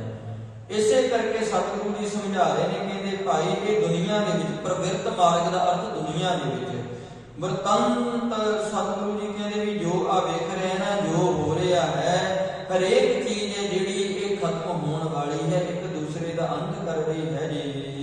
ਗੋਬਿੰਦ ਭਜਨ ਸਾਧ ਸੰਗੇਣ, ਸਤਿਗੁਰੂ ਜੀ ਸਮਝਾ ਰਹੇ ਨੇ, ਕਹਿੰਦੇ ਉਹ ਮਾਲਕ ਪਰਮਾਤਮਾ ਦਾ ਭਜਨ, ਗੋਬਿੰਦ ਭਜਨ ਸਾਧ ਸੰਗੇਨ ਅਸਥਿਰੰ, ਉਹ ਮਾਲਕ ਪਰਮਾਤਮਾ ਦਾ ਜਿਹੜਾ ਭਜਨ ਹੈ ਸਿਰਫ ਉਹੀ ਸਥਿਰ ਰਹਿਣ ਵਾਲਾ ਹੈ ਜੀ। ਨਾਨਕ ਭਗਵੰਤ ਭਜਨਾਸਨੰ, ਭਜਨਾਸਨ ਦਾ ਅਰਥ ਹੈ ਭਜਨ ਆਸਨ। ਉਹ ਮਾਲਕ ਪਰਮਾਤਮਾ ਦੀ ਬੰਦਗੀ ਕਰਨਾ ਕਰ, ਉਹ ਮਾਲਕ ਪਰਮਾਤਮਾ ਦੀ ਸਿਫਤ ਸਲਾਹ ਇਸੇ ਕਰਕੇ ਕਰਨਾ ਕਰ, ਉਹਦੀ ਉਪਮਾ ਦੇ ਵਿੱਚ ਜੁੜ, ਆਪਣੇ ਆਪ ਨਾਲ ਜੁੜਨਾ ਕਰ, ਕਿਉਂਕਿ ਇਸ ਚੀਜ਼ ਦਾ ਅੰਤ ਕੋਈ ਨਹੀਂ। ਮਾਲਕ ਪਰਮਾਤਮਾ ਦੀ ਸਿਫਤ ਸਲਾਹ ਬੇਅੰਤ ਹੈ ਜੀ। ਕਿਰਪੰ ਤਾ ਹਰਿਯੰ, ਸਤਿਗੁਰੂ ਜੀ ਸਮਝਾ ਰਹੇ ਨੇ, ਕਿਰਪੰਤ ਹਰਿਯੰ, ਇਹਦੇ ਦੋ ਪ੍ਰਕਾਰ ਦੇ ਉਚਾਰਨ ਮਿਲਦੇ ਨੇ। ਕਈ ਥਾਂ ਤੇ ਇਹਨੂੰ ਕਿਰਪੰ ਤਾ ਹਰਿਯੰ ਤੇ ਕਈ ਥਾਂ ਤੇ ਕਿਰਪੰਤ ਜਿਹੜਾ ਇਕੱਠਾ ਸ਼ਬਦ ਹੈ ਉਹ ਵੀ ਮਿਲਦਾ ਹੈ। ਸਤਿਗੁਰੂ ਜੀ ਸਮਝਾ ਰਹੇ ਨੇ, ਕਹਿੰਦੇ ਵੀ ਭਾਈ ਜੇ ਮਾਲਕ ਪਰਮਾਤਮਾ ਦੀ ਕਿਰਪਾ ਰਹਿਮਤ ਕਰਦੇ ਨੇ, ਅਰਥ ਇਹਦੇ ਬਣਦੇ ਨੇ ਕਿਰਪੰ ਤਾ ਹਰਿਯੰ ਜਾਂ ਕਿਰਪੰਤ ਹਰਿਯੰ। ਜੇਕਰ ਉਹ ਮਾਲਕ ਪਰਮਾਤਮਾ ਦੀ ਕਿਰਪਾ ਰਹਿਮਤ ਕਰ ਦੇਣ, ਮਤ ਤਤ ਗਿਆਨੰ, ਸਤਿਗੁਰੂ ਜੀ ਸਮਝਾ ਰਹੇ ਹਨ, ਮਤ ਬੁੱਧੀ ਬਖਸ਼ਿਸ਼ ਕਰ ਦੇਣ ਤੇ ਮਤ ਦੇ ਵਿੱਚ ਤਤ ਗਿਆਨ ਹੈ, ਜਿਹੜਾ ਅਕਲ ਹੈ ਉਹ ਮਿਲ ਜਾਏ, ਜ਼ਿੰਦਗੀ ਜਿਉਣ ਦਾ ਢੰਗ ਤਰੀਕਾ ਆ ਜਾਏ। ਵਿਕਸਿਤ ਬੁੱਧਾ ਕੁਸਲ ਥਾਨੰ, ਬੁੱਧੀ ਦੇ ਵਿੱਚ ਸੁੱਖ ਦਾ ਟਿਕਾਣਾ ਬਣ ਜਾਂਦਾ ਹੈ। ਕੁਸਲ ਦਾ ਅਰਥ ਹੈ ਸੁੱਖ। ਜਿਹਦੀ ਬੁੱਧੀ ਦੇ ਉੱਪਰ ਰੱਬ ਜੀ ਦੀ ਕਿਰਪਾ ਹੋ ਜਾਂਦੀ ਹੈ, ਜਿਹਨੂੰ ਜ਼ਿੰਦਗੀ ਜਿਉਣ ਦਾ ਢੰਗ ਆ ਜਾਂਦਾ ਹੈ ਜੀ। ਬਸੰਤ ਰੱਖਿਅੰ ਤਿਆਗ ਮਾਨੰ, ਐਸੇ ਗੁਰਮੁਖ ਜਨ ਫਿਰ ਜਿਹੜੇ ਨੇ ਉਹ ਜਿਹੜੇ ਆਪਣੇ ਗਿਆਨ ਕਰਮ ਇੰਦਰੀ ਨੇ ਇਹਨਾਂ ਨੂੰ ਵਸ ਵਿੱਚ ਕਰ ਲੈਂਦੇ ਹਨ, ਮਾਣ ਹੰਕਾਰ ਨੂੰ ਤਿਆਗ ਕੇ। ਸੀਤਲੰਤ ਹਿਰਦਿਅੰ ਦ੍ਰਿੜ ਸੰਤ ਗਿਆਨੰ, ਐਸੇ ਗੁਰਮੁਖ ਜਨਾਂ ਦਾ ਹਿਰਦਾ ਜਿਹੜਾ ਹੈ ਉਹ ਸ਼ੁੱਧ ਹੋ ਜਾਂਦਾ ਹੈ, ਸੀਤਲ ਹੋ ਜਾਂਦਾ ਹੈ। ਉਹਨਾਂ ਨੂੰ ਵਿਕਾਰਾਂ ਦੀ ਗਰਮੀ ਨਹੀਂ ਸਤਾਉਂਦੀ। ਦ੍ਰਿੜ ਸੰਤ ਗਿਆਨ, ਜਿਨ੍ਹਾਂ ਨੇ ਆਪਣੀ ਜ਼ਿੰਦਗੀ ਦੇ ਵਿੱਚ, ਸੰਤ ਦਾ ਅਰਥ ਹੈ ਗੁਰੂ, ਗੁਰੂ ਦੇ ਗਿਆਨ ਨੂੰ ਜਿਨ੍ਹਾਂ ਨੇ ਆਪਣੀ ਜ਼ਿੰਦਗੀ ਦੇ ਵਿੱਚ ਦ੍ਰਿੜ ਕੀਤਾ ਹੈ ਜੀ। ਰਹੰਤ ਜਨਮੰ ਹਰ ਦਰਸ ਲੀਣਾ, ਉਹਨਾਂ ਦਾ ਜਨਮ ਸਿਰਫ ਤੇ ਸਿਰਫ ਰੱਬੀ ਦਿਦਾਰਾਂ ਦੇ ਲਈ ਹੈ। ਰੱਤੇ ਇਸ਼ਕ ਖੁਦਾਏ ਰੰਗ ਦਿਦਾਰ ਕੇ, ਉਹ ਦੁਨੀਆ ਦੇ ਵਿੱਚ ਕਿਸੇ ਹੋਰ ਚੀਜ਼ ਦੀ ਭੁੱਖ ਨਹੀਂ ਰੱਖਦੇ। ਬਾਜੰਤ ਨਾਨਕ ਸ਼ਬਦ ਬੀਣਾ, ਐਸੇ ਗੁਰਮੁਖ ਜਨਾਂ ਦੇ ਅੰਦਰ ਮਾਲਕ ਪਰਮਾਤਮਾ ਦੀ ਸਿਫਤ ਸਲਾਹ ਦੀ ਅਨਹਦ ਜਿਹੜਾ ਨਾਦ, ਕਿਸੇ ਢੰਗ ਤਰੀਕੇ ਦੇ ਨਾਲ ਨਾਦ ਨੂੰ ਪੈਦਾ ਕਰਨ ਦੇ ਢੰਗ ਤਰੀਕੇ ਨੇ। ਇੱਕ ਅਸੀਂ ਕਹਿੰਦੇ ਤੰਤੀ ਸਾਜ਼, ਤਾਰ ਦੇ ਉੱਤੇ ਗੱਜ ਫਿਰਿਆ ਜਾਂ ਤਾਰ ਨੂੰ ਛੇੜਿਆ ਉਹ ਤਾਂ ਬੋਲਿਆ। ਦੂਸਰਾ ਹਵਾ ਨਾਲ ਚੱਲਣ ਵਾਲੇ ਸਾਜ਼। ਤੀਸਰੇ ਜਿਹੜੇ ਸਾਜ਼ ਨੇ ਉਹ ਜਿਵੇਂ ਚੰਮ ਹੈ, ਚੰਮ ਨੂੰ ਧੋਣਾ ਉਹਦੇ ਨਾਲ। ਸਤਿਗੁਰੂ ਜੀ ਸਮਝਾ ਰਹੇ ਨੇ, ਇਸੇ ਪ੍ਰਕਾਰ ਕਹਿੰਦੇ ਕਈ ਪ੍ਰਕਾਰ ਦੇ ਸਾਜ਼ ਨੇ, ਵੱਖ-ਵੱਖ ਪ੍ਰਕਾਰ ਦੇ।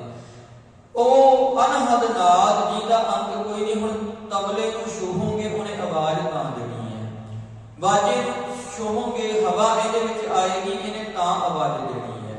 ਕੋਈ ਹੋਰ ਸਾਜ਼ ਹੈ, ਉਹਦੀਆਂ ਤਾਰਾਂ ਨੂੰ ਪਲਕਾਰੋਗੇ ਤਾਂ ਆਵਾਜ਼ ਦੇਣੀ ਹੈ। ਪਰ ਗੁਰਮੁਖ ਜਨਾਂ ਦੇ ਅੰਦਰ ਉਹ ਮਾਲਕ ਪਰਮਾਤਮਾ ਦੀ ਕਿਰਪਾ ਰਹਿਮਤ ਹੋ ਜਾਂਦੀ ਹੈ। ਬਾਜੇ ਪੰਜ ਸ਼ਬਦ ਘਰ ਸੁਭਾਗੈ, ਘਰ ਸੁਭਾਗੈ ਸ਼ਬਦ ਬਾਜੇ ਕਲਾ ਜਿਤ ਕਰਤਾਰੀਆ, ਪੰਜ ਦੂਤ ਤਦ ਵਸ ਕੀਤੇ ਕਾਲ ਕੰਠ ਮਾਰਿਆ। ਜਿਨ੍ਹਾਂ ਦੇ ਇਹ ਗਿਆਨ ਕਰਮ ਇੰਦਰੀ ਵਸ ਵਿੱਚ ਆ ਗਏ, ਪੰਜ ਵਿਕਾਰਾਂ ਨੂੰ ਜਿਨ੍ਹਾਂ ਨੇ ਵਸ ਵਿੱਚ ਕਰ ਲਿਆ, ਸਤਿਗੁਰੂ ਜੀ ਸਮਝਾ ਰਹੇ ਨੇ ਐਸੇ ਜਿਹੜੇ ਗੁਰਮੁਖ ਜਨ ਹਨ ਉਹਨਾਂ ਦੀ ਜ਼ਿੰਦਗੀ ਦੇ ਵਿੱਚ ਅਨਹਦ ਨਾਦ ਮਾਲਕ ਪਰਮਾਤਮਾ ਦੇ ਪਿਆਰ ਦਾ ਰਸ ਸਦਾ ਲਈ ਉਹਨਾਂ ਗੁਰਮੁਖ ਜਨਾਂ ਦੇ ਅੰਦਰ ਬਣਿਆ ਰਹਿੰਦਾ ਹੈ ਜੀ। ਕਹੰਤ ਬੇਦਾ ਗੁਣੰਤ ਗੁਣੀਆਂ। ਸਤਿਗੁਰੂ ਜੀ ਸਮਝਾ ਰਹੇ ਨੇ, ਕਹਿੰਦੇ ਵੇਦ ਆਖਦੇ ਨੇ ਤੇ ਉਸ ਨੂੰ ਪੜਨ ਵਾਲੇ ਗੁਣੰਤ ਗੁਣੀਆਂ ਕਈ ਪ੍ਰਕਾਰ ਦੇ ਮਨੁੱਖ ਨੇ ਜਿਹੜੇ ਵਿਚਾਰਵਾਨ ਉਹਨਾਂ ਦੀ ਵਿਚਾਰ ਕਰਦੇ ਹਨ। ਸੁਣੰਤ ਬਾਲਾ ਬਹੁਵਿਧ ਪ੍ਰਕਾਰ। ਤੇ ਜਿਹੜੇ ਵਿਦਿਆਰਥੀ ਜਨ ਨੇ ਉਹ ਆਪਣੇ ਉਸਤਾਦਾਂ ਦੇ ਪਾਸੋਂ ਇਹਨਾਂ ਵੇਦਾਂ ਦੀ ਵਿਦਿਆ ਨੂੰ ਪੜ੍ਹਦੇ ਹਨ ਕਈ ਪ੍ਰਕਾਰ ਦੇ ਢੰਗ ਤਰੀਕਿਆਂ ਨਾਲ। ਦ੍ਰਿੜੰਤ ਸੁਵਿਦਿਆ ਹਰ ਹਰ ਕਿਰਪਾਲਾ। ਵਿਦਿਆ ਪੜ੍ਹਨ ਦੇ ਨਾਲ ਸਤਿਗੁਰੂ ਜੀ ਕਹਿੰਦੇ ਵੀ ਕੁਝ ਵੀ ਨਹੀਂ ਬਣਦਾ, ਪਰ ਜਿਹਨੇ ਅਸਲ ਦੇ ਵਿੱਚ ਇਹ ਵਿਦਿਆ ਨੂੰ ਕਮਾਉਂਦੇ ਨੇ, ਕਮਾਉਣਾ ਚਾਹੁੰਦੇ ਨੇ, ਹਰੀ ਮਾਲਕ ਪਰਮਾਤਮਾ ਦੀ ਕਿਰਪਾ ਰਹਿਮਤ ਦੇ ਪਾਤਰ ਬਣਨੇ ਚਾਹੁੰਦੇ ਨੇ, ਉਹਨਾਂ ਦੀ ਜ਼ਿੰਦਗੀ ਹੀ ਸਫਲ ਹੁੰਦੀ ਹੈ ਜੀ। ਨਾਮ ਦਾਨ ਜਾਚੰਤ ਨਾਨਕ। ਉਹ ਮਾਲਕ ਪਰਮਾਤਮਾ ਜੀ ਨਾਮ ਦਾ ਦਾਨ ਦੇਣ ਵਾਲੇ ਹਨ ਜਿਹੜੇ ਉਹਨਾਂ ਦੇ ਦਰ ਤੇ ਆ ਕੇ ਮੰਗਦੇ ਹਨ। ਦੈਨਹਾਰ ਗੁਰ ਗੋਪਾਲਾ। ਧਰਤੀ ਨੂੰ ਪਾਲਣ ਵਾਲੇ ਉਹ ਮਾਲਕ ਪਰਮਾਤਮਾ ਜੀ ਸਦਾ ਹੀ ਸੇਵਕ ਨੂੰ ਨਾਮ ਦਾ ਦਾਨ ਦੇਣ ਵਾਲੇ ਹਨ। ਨਹ ਚਿੰਤਾ ਮਾਤ ਪਿਤ ਭ੍ਰਾਤ ਹੈ। ਸਤਿਗੁਰੂ ਜੀ ਸਮਝਾ ਰਹੇ ਨੇ, ਕਹਿੰਦੇ ਕਾਹਦੀ ਚਿੰਤਾ ਕਰਦਾ ਹੈ, ਐਵੇਂ ਦਿਮਾਗ ਦੇ ਵਿੱਚ ਕਾਹਦੇ ਦੀ ਲੋੜ ਪਾ ਕੇ ਬੈਠਾ, ਕਾਹਦੀ ਚਿੰਤਾ ਕਰਦਾ ਹੈ ਵੀ ਇਹ ਮੇਰੇ ਮਾਤ ਮੇਰੇ ਬਾਪ ਮੇਰੇ ਭਰਾਤਾ ਦਾ ਅਰਥ ਹੈ ਭਾਈ। ਸਤਿਗੁਰੂ ਜੀ ਸਮਝਾ ਰਹੇ ਹਨ ਨਹ ਚਿੰਤਾ ਕਛ ਲੋਕ ਕਹਿ। ਲੋਕ ਕੀ ਕਹਿੰਦੇ ਨੇ ਇਹ ਗੱਲ ਕਹਿਣ ਦਾ ਵੀ ਸਤਿਗੁਰੂ ਜੀ ਕਹਿੰਦੇ ਭਾਈ ਆਪਣੇ ਅੰਦਰ ਚਿੰਤਾ ਨਾ ਕਰ। ਲੋਕ ਕਹਿ, ਲੋਕਾਂ ਦੀ ਚਿੰਤਾ ਕਰਨ ਦੀ ਲੋੜ ਨਹੀਂ, ਮਾਤਾ ਪਿਤਾ ਦੀ ਚਿੰਤਾ ਕਰਨ ਦੀ ਤੈਨੂੰ ਲੋੜ ਨਹੀਂ ਹੈ ਜੀ। ਨਹ ਚਿੰਤਾ ਬੰਤਾ ਸੁਤ ਪੀਤਾ। ਇਸਤਰੀ ਪੁੱਤਰ ਮਿੱਤਰਾਂ ਦੇ ਲਈ ਕਾਹਦੀ ਚਿੰਤਾ ਕਰਦਾ ਹੈ ਜੀ। ਪ੍ਰਵਿਰਤ ਮਾਇਆ ਸੰਬੰਧਨ। ਇਹ ਤੇ ਮਾਇਆ ਦੇ ਕਰਕੇ ਆ ਸੰਸਾਰ ਦੇ ਵਿੱਚ ਸੰਬੰਧੀ ਜੁੜੇ ਹੋਏ ਨੇ ਤੇਰੇ ਨਾਲ। ਆਪਣੇ ਆਪਣੇ ਰਸ ਦੇ ਲਈ ਹਰ ਇੱਕ ਦੂਸਰੇ ਨਾਲ ਪਿਆਰ ਪਾ ਕੇ ਬੈਠਾ ਹੈ, ਆਪਣੀ ਆਪਣੀ ਭੁੱਖ ਦੀ ਪੂਰਤੀ ਦੇ ਲਈ ਇੱਕ ਦੂਸਰੇ ਨਾਲ ਮੋਹ ਪਾ ਕੇ ਬੈਠਾ ਹੈ। ਤੂੰ ਐਵੇਂ ਇਹਨਾਂ ਦੀ ਚਿੰਤਾ ਕਿਉਂ ਕਰਦਾ ਹੈ ਬੰਦਿਆ ਵਿਅਰਥ। ਦਇਆਲ ਏਕ ਭਗਵਾਨ ਪੁਰਖ। ਨਾਨਕ ਸਰਬ ਜੀਅ ਪ੍ਰਤਿਪਾਲਕ। ਦਇਆ ਕਰਨ ਵਾਲੇ ਉਹ ਮਾਲਕ ਪਰਮਾਤਮਾ ਜੀ ਉਹ ਇੱਕੋ ਹੀ ਹਨ, ਉਹਨਾਂ ਤੋਂ ਬਿਨਾਂ ਦੂਸਰਾ ਕੋਈ ਨਹੀਂ।